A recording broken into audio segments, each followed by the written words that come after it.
so few and far between. But this is why I think a lot of people covet Wentz, but Goff will go, and it's just none of them jump off the charts. None of them really do. Well, the thing with Wentz is everybody talking about with this newfangled quarterback, you want an athletic guy that can throw, and he's that guy. He's the guy that can run all the stuff, and he played under center and in the shotgun, and he ran power draws and quarterback draw. He ran all of this stuff, so they're saying he's the more athletic, whereas Jared Goff is your prototypical old school quarterback. But I still say if you move up to number one and you draft a guy that's Division II, you got a lot of explaining to do, especially after you gave up as much crap that you did to go and get him. Make that guy number one. Yeah, exactly. Later. Exactly. Here's some hypotheticals here. 5 years from now, will these two quarterbacks even be mentioned? They'll be mentioned as, look, they're backups to somebody else that got drafted 2 years after they did. For some odd reason, I think Dak Prescott can probably be the best quarterback out of this draft. The guy I think is going to be the best. Dak's going to have that bad Tebow-ish kind of thing put on him, though, because of who he played for and the style of offense they ran and everything like that. So he's going to have that mantra to try to get over. Yeah. I actually think the kid out of Michigan State is probably going to be Connor Cook. I think he's probably going to be the best one out of this class, but that's saying a lot because I really don't think any one of them out of this class. The problem with Connor Cook is he doesn't have a great leadership mentality. I mean, yeah, he was the starting quarterback, but he was never voted captain. That's saying something when you're a senior and you're not even voted captain. And you're the quarterback, you're the head man of the damn team, and you're not even voted the captain by your peers. He does have a lot of leadership issues. Not saying he's a bad quarterback, because he's very good. He's very good, even though he plays for a Farty. Very good quarterback. He has the size and he's got the arm straight, but I think the biggest knock and the biggest questions people have on him is leadership. So that's going to be huge. Well, every guy has issues. Yeah. Just look at last year. You had Mr. Issue go number one, and he's actually turning out. You had the leader. But he had more issues than Captain America comic books back in the day. Going into the draft, there was more questions about how smart he was off the field than he was on the field. So I hear you on that. Yeah. He had his issues. Marcus Mariota had his issues. Can he really play in the NFL? Well, both of those guys are proving everybody, well, see, we told you we was going to be okay this year. Blake Bortles had the issues of really one good year in college, and that was his senior year. Well, he proved out to be okay in college, or in the pros so far. So it's just, if you can look... What you're bringing up is kind of like those guys were actually the leaders of their teams. Well, that's what I'm believing. Like you're mentioning Crab Boy, I had him lead my team because the dude would grab the reins, and he would lead that team, and he would drive that field. You get what I'm saying? It's kind of like you said Mariota. Mariota's the same kind of a dude. He would grab the reins. He would lead that team to victory. But Connor Cook's not that guy. Mariota was the most quietest, non-talkative... Yeah, he talked with his feet and he talked with his arm. Sit there and done nothing. Yeah, Connor Cook talked with his feet and talked with his arm. Mm-hmm. You don't have to. Leadership quality in your quarterback, to me, is one of those things to where certain people have it. Others don't. And it comes out in them, and others don't, but it still comes out with their play on the field. Carson Wentz doesn't scream to me NFL quarterback. Jared Goff don't scream to me NFL quarterback. No, yeah. He's been getting some comparison that he may be I even hate to say repeating this, that he could be the next Aaron Rodgers, and I kind of laughed at that. The only one I watch... I was like, are you serious? The only one I sit there and watch and think, hey, he's got NFL quarterback type skills is the kid from Michigan State. Just because of the way they played ball and what they did on that side of the ball, and he he has that mentality. And it just comes across to me that way that, hey. So, what y'all think with this trade, how it's going to impact the other teams? It's going to impact a lot of people. It's this one. Look at where's Tunsil going to go now? Yeah, really. Where? Who's going to go after Tunsil?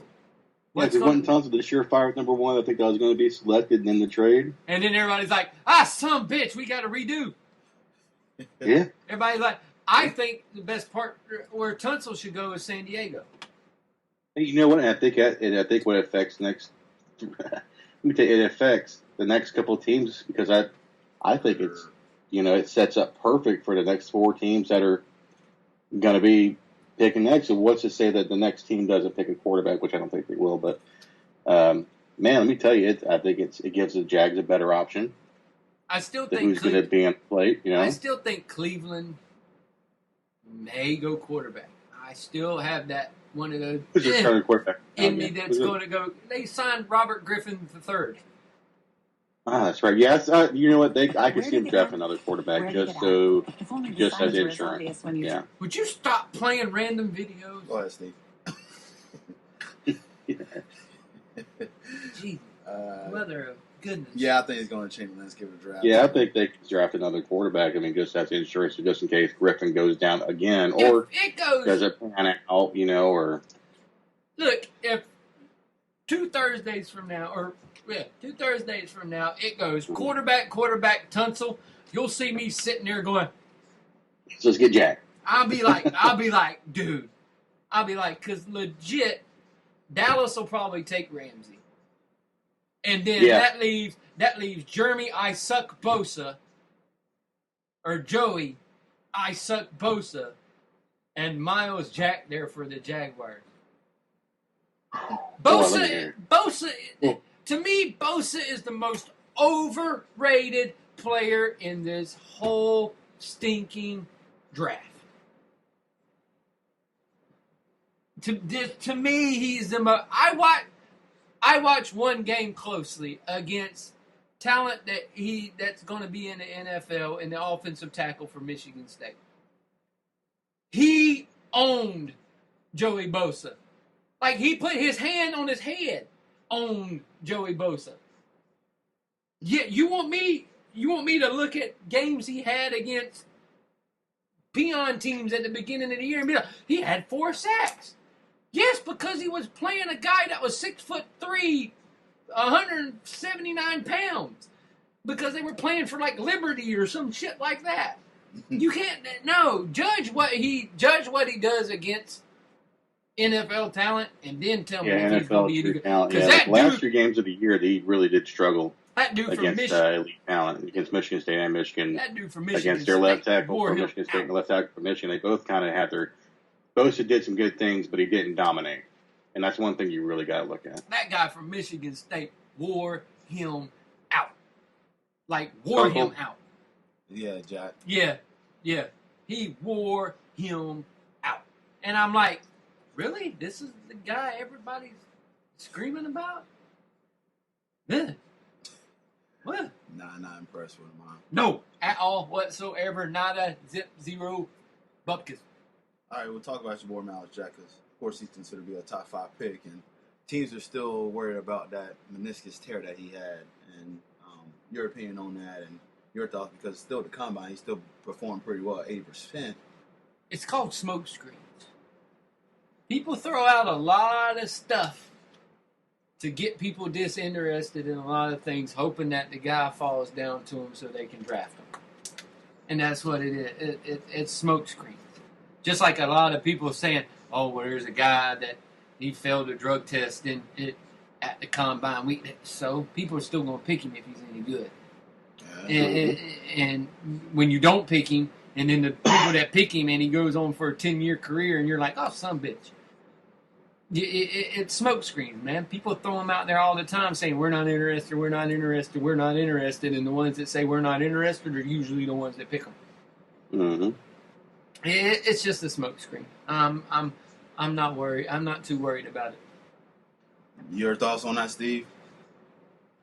Miles Jack. With Miles Jack, I really didn't pay much attention to him too much, and then I finally sat down and watched tape on the guy. And then the guy's a monster. I'd pick him every time in every mock draft that I had. I wouldn't even second guess it at all. So, I mean, I can't really reiterate on that. I mean, it's Miles Jack, period. I mean, I was really debating maybe Jalen Ramsey, but I think we did some things in the free agency that kind of made me change my mind.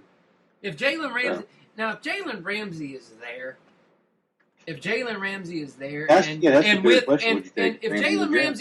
and with the suspension to Aaron Colvin and what's going on there, I would consider Jalen Ramsey over Miles Jack, just because Jalen Ramsey will be able to come in and fill that spot. He'll be able to play the slot corner, and he'll be able to do the things that we'll need him to do. And you never know, is Aaron Colvin going to have another slip up, or are we going to need to replace that anyway? But if Jalen Ramsey's there, and I wouldn't be upset with the I would not be upset with either one of those two. But if they're all gone, shit. Yeah. Some idiot goes, they need to draft Larry One guy that nobody's talking about that you said overrated by Joey Bosa. I think his former teammate Noah Spence is going to be a monster. I think he's way better than Bosa. Noah Spence is probably your best defensive end in this draft, but because he was such a screw up, that it's gonna drop a long way, and I'm hoping. And if he goes to the second round, and he fits in the second round, I'm taking him. Oh, sweet Jesus! He's worth it. Oh, sweet Jesus! If he's there at the end of the second or the first round, and we have ammo, trade up. Go back up and get him. Go back up and get him. Finally think about it. We finally have depth on the defensive line. We finally would have some pass rushers. I mean, that's something we haven't had in a long time. We have more defensive tackles than cheerleaders right now. That's not a bad thing. Yes, it is when you need pass rushers and not fat guys. We need pass rushers. We have one. Our best pass rusher was our best pass rusher. And that was the last time we had a best one. Our best pass rusher right now is coming off an ACL tear, and we don't know what we can do with him. We don't know what we have in him. We don't know what we have yet. But damn it, we have fat men. We could put out a whole defense full of defensive linemen. Nice little power play. Good defensive linemen. I'm not talking about bad defensive linemen. I'm talking about good defensive linemen that have been in the league for years. We could throw out a line. We could throw out a line of Jared Aldrick, Malik Jackson, Sinderick Marks, Roy Miller, Tyson Onualu. We got Avery Jones still there. Ryan Davis still there. I can keep going. We have more offensive linemen than we've got since right now. You okay with this? But our position we need to look at the hardest is defensive end and linebackers. I still want somebody to play linebacker that can fucking stick a tight end, or when the damn running back comes out of the backfield, go over there and actually somebody be within 5 yards of him. That's all I ask. Just be within 5 yards of him. And Miles Jack fits the bill of what we need. Oh, hands down. He covered a slot receiver when he was playing at UCLA. He was covering a slot receiver. I'll take that all day long. If you're going to run with a slot receiver, yeah, go right ahead. Nice. He's a lot better than what we would have at that position already. Well, and then slide him in the middle on third down, get Paz out of there so he's not the liability on the passing downs, and there you go. Sure, we'd have a great young linebacking core at that point. Your two outsides would probably be the fastest two outside linebackers in the league, in Telvin Smith and Miles Jack. No, Jesus. Just Telvin Smith can't cover. He can't. He can't cover. He'll chase you down, but he can't cover. He don't have that coverage mentality to him. Miles Jack has a coverage mentality to him. All right, looking at this draft here, and what's some other prospects that y'all just think that's going to stand out here and talk about a little bit as I look at this list here? Top 32 there, but what's some of these? You see these candidates we didn't really talk about that's going to stand out and do pretty well for themselves in the NFL? Well, of course. I cannot.